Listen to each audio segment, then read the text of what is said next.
hookers. So we're gonna learn how to make a just traditional 6-petal flower.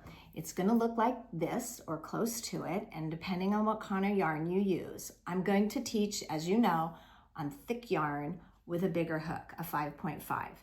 It's up to you. You can make this on any size with coordinating yarn that matches the hook. Okay, so what are you gonna need? Obviously, the hook, you're a hooker, and the yarn, your scissors, your bent tapestry needle. That's it. And so let's get started.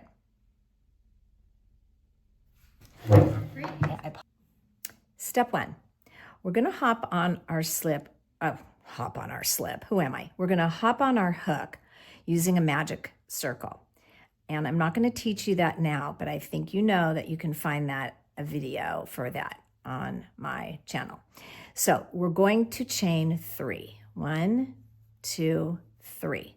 Then what we're gonna do is we're going to do 11, all this is written up, you don't need to take notes, 11 double crochets right into the center of the magic circle.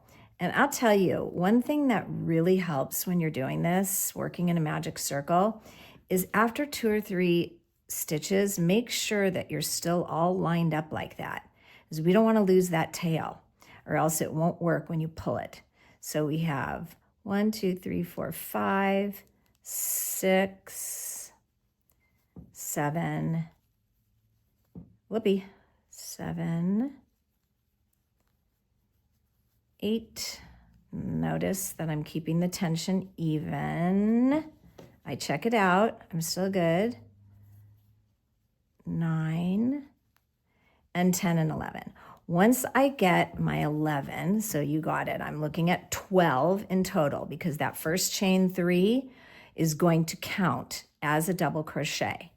All right, and we can always double check, turn it toward your body. 1, 2, 3, 4, 5, 6, 7, 8, 9, 10, 11, and there's 12 right there. And to double check, go ahead and count your bars. 1, 2, 3, 4, 5, 6, 7, 8, 9, 10, 11. Oh, I need one more. We want 12. I lost count because I don't know, I was nervous. Okay, now once I get 12 bars, then I know I'm good to go. And what I'm gonna do is I'm gonna pull that tail that I told you we need it to stay in its place while you're working, okay? I'm going to pull that tail tight. I mean, if that's not a beautiful circle, I don't know what is. It just creates like a beauty right there. Then when I close it, I'm gonna count those first 3 chains. 1, 2, 3. And I'm gonna slip right under the 3rd chain, both the back and the front loop. And I'm gonna drape over my new color, which is, I was just joking, it's red. It doesn't matter, you could use whatever you want. I just like the way it looks with the blue in the center. I'm going to drape that new color right over the hook. Then I'm going to slip it right through and right through, you know, the slip stitch. Now, what I do here before I get going is I take a minute and I give everything a tug. Every loose tail, I give it a tug. And this helps with the design. Now I'm gonna chain 4. 1, 2, 3, 4. Now, in the next stitch, I'm going to triple crochet 3 stitches into that same stitch. Wrap twice, go into the stitch, pull up your loop, pull it up high, take it off 2 by 2, and your last 2. Notice it's called a triple crochet because we took it off 3 times. So that's 2, right? Here's one and here's the other, and here's the last one right here. Now I'm gonna finish this petal by chaining 4, I say up into the air, just like that, right up into the air. And then in the next stitch, I'm going to slip stitch it. Pull right through the loop on your hook. Now you have this, in my opinion, darling, beautiful petal. How do you check yourself? It should have 1, 2, 3, 4, 5 bars. 2 chain 4s on the end and the triple crochets in the middle. I'm going to do this all the way around and then come back.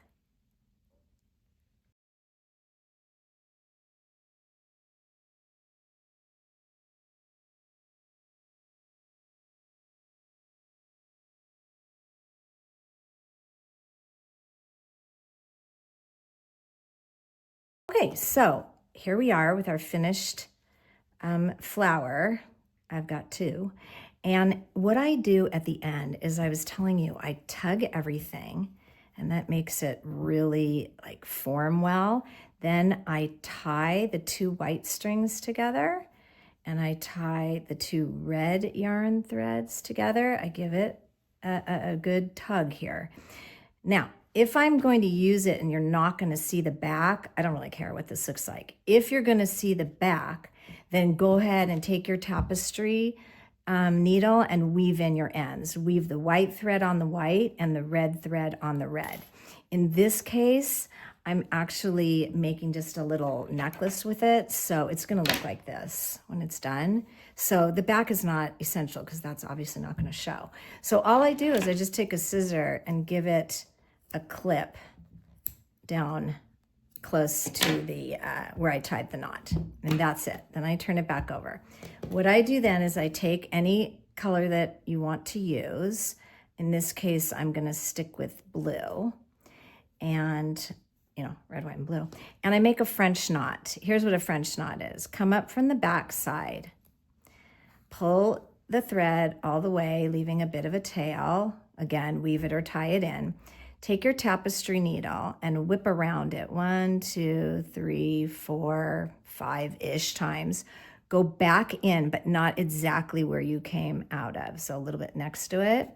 Pull it through, and then just go ahead and pull on the tail, and then kind of give that a nice pull till you get a knot. And it can look, pretty good quick. That's what a French knot is. And then again, I turn it over, and this is the end. I go like that. I tie a knot. You can tie 2 knots for extra security there, whatever you want to do. I'm feeling pretty good with the thick yarn with one. And there you go. And that's it.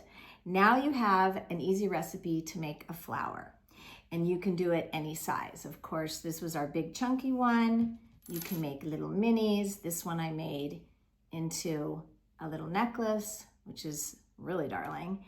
And the world is at your oyster for flowers.